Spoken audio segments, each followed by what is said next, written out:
Hello viewers, আসসালামু আলাইকুম। তো আজকে আমরা অ্যাকচুয়ালি রোসলি বিচের উদ্দেশ্যে রওনা হয়েছি। তো প্রথম আমি আসলে ২টা পার্ট করব, যেহেতু ভিডিওটা একটু লং হবে। তো সেই ক্ষেত্রে আমি ২টা পার্ট করতেছি। তো প্রথমত আমরা কিভাবে যাচ্ছি এবং কিভাবে যেতে পারেন সেটার বিষয়ে আলোচনা করব। তো আমি যেহেতু রিভার সাইডে থাকি, তো সেক্ষেত্রে আমি কার্ডিফ সেন্ট্রাল থেকে রওনা দেব। তো কার্ডিফ সেন্ট্রাল থেকে আপনারা যদি যেতে চান, সেক্ষেত্রে আপনাকে প্রথমত সেন্ট্রাল রেল স্টেশনে যেতে হবে। তো সেন্ট্রাল রেল স্টেশনে আসার পরে রোসলি ইন্টারন্যাশনাল রোসলির টিকিট কাটলেই হবে। আর আরেকটা কথা বলে রাখি, কেউ যদি কার্ডিফ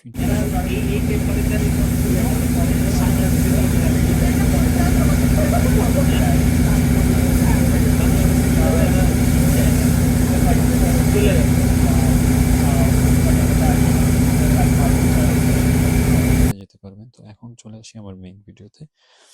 তো প্রথমত আপনার সেখানে যদি আপনি রিটার্ন টিকিট কাটেন, তাহলে আমি 6 কি 7 পাউন্ডের মতো, আমার এক্সাক্ট মনে নেই, যেহেতু আমি ভিডিওটা অনেকদিন পরে আপলোড করতেছি।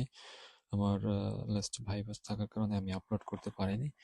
তো তারপরে আপনার সেখানে নামার পরে সেখানে 2টা স্টেশন, 1 এবং 2। যদি আপনাকে স্টেশন 2 নম্বরে নামিয়ে দেয়, তাহলে স্টেশন 2 থেকেই আপনাকে জাস্ট নেমে একটু হাঁটলেই আপনি রোসলি বিচে চলে যেতে পারবেন। আর যদি স্টেশন 1 নম্বরে নামিয়ে দেয়, সেক্ষেত্রে আপনাকে জাস্ট রেল স্টেশনটা ক্রস করতে হবে। সেখানে আপনি যদি রেলের সময় থাকে, সেখানে আপনাকে ব্র্যাকেট দেওয়া থাকবে, আর না থাকলে সেটা ওপেন থাকবে। তো সেক্ষেত্রে আপনি রোসলি বিচে চলে যেতে পারবেন। তো এখানে বলে রাখি, যদিও যারা যেতে চান তাহলে একটু মর্নিং এর দিকে যাওয়াটাই বেটার, কারণ বিকালে আপনার জোয়ার থাকার কারণে খুব একটা ভালোভাবে আপনারা দেখতে পারবেন না, কারণ সেখানে কিছু মানে যদি জোয়ার থাকে, একটা গুহার মতো থাকে, সেটা আপনারা দেখতে পারবেন না। যদি ভাটা থাকে, তাহলে প্রপার বিচটা আপনারা দেখতে পারবেন। বাট আবার জোয়ার থাকলে আপনারা কিছু জিনিস উপভোগ করতে পারেন, কারণ পানিটা খুব কাছে থাকে, সেক্ষেত্রে ঢেউটা একটু বেশি থাকে। তো সেক্ষেত্রে আবার জোয়ারের ভিউটা একটু আলাদা।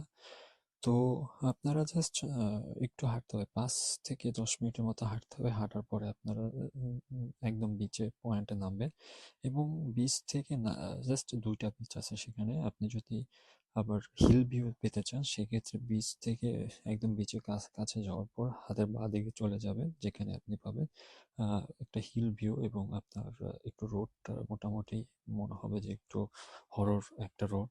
তো চাইলে আপনারা সেই ভিউটাও নিতে পারেন। এবং সেখানে আরেকটা প্লেস আছে, তো সেটা আমি আমার নেক্সট ভিডিওতে আবার ব্রিফ করব। সেটা আসলে একটা আপনার রেস্টুরেন্ট প্লাস আরেকটা বিচ। তো সেই ভিউটাও আপনারা নিতে পারেন। সেটা যদি আপনারা যেতে চান, সেক্ষেত্রে আপনাদেরকে যেতে হবে বিচে যাওয়ার পর হাতের ডান দিকে আরেকটা রোড আছে, ওই রোড ধরে প্রায় 30 মিনিটের মতো হাঁটতে হবে। আর যদি আপনার যাওয়ার সময় আপনার রোডের ভিউটা অস্থির, সেখানে আপনি একটা পার্ক পাবেন, এবং সাথে যাওয়ার সময় যদি সামারের দিকে যান, সেক্ষেত্রে আপনি ছোট ছোট কিছু বাগানের মতো পাবেন, এবং বিশাল বড় একটা মাঠ পাবেন। আর সেখানে আবার আরেকটা দেখলাম যে আপনার কিছু ফার্ম ওয়ার্ক আছে, যেখানে আপনার কিছু ন্যাচারাল ভিউ পাবেন, লাইক, এবং কিছু হয়তো মাঝে মধ্যে যদি ভাগ্য ভালো হয় এনিমেলও পেতে পারেন। আমি ফার্স্ট টাইম আপনার ইউকেতে আসার পরে ফক্স, আই মিন শিয়াল, সেখানে দেখতে পেয়েছি। তো এই ছিল আমার আজকের ভিডিওতে। যদি কেউ যেতে চান অথবা যদি কোনো প্রবলেম ফেস করেন, তাহলে অবশ্যই আমাকে কমেন্টে জানাবেন, আমি খুব তাড়াতাড়ি রিপ্লাই দেওয়ার ট্রাই করব। সবাই সুস্থ থাকবেন, ভালো থাকবেন, এবং আমাদের সাথেই থাকবেন।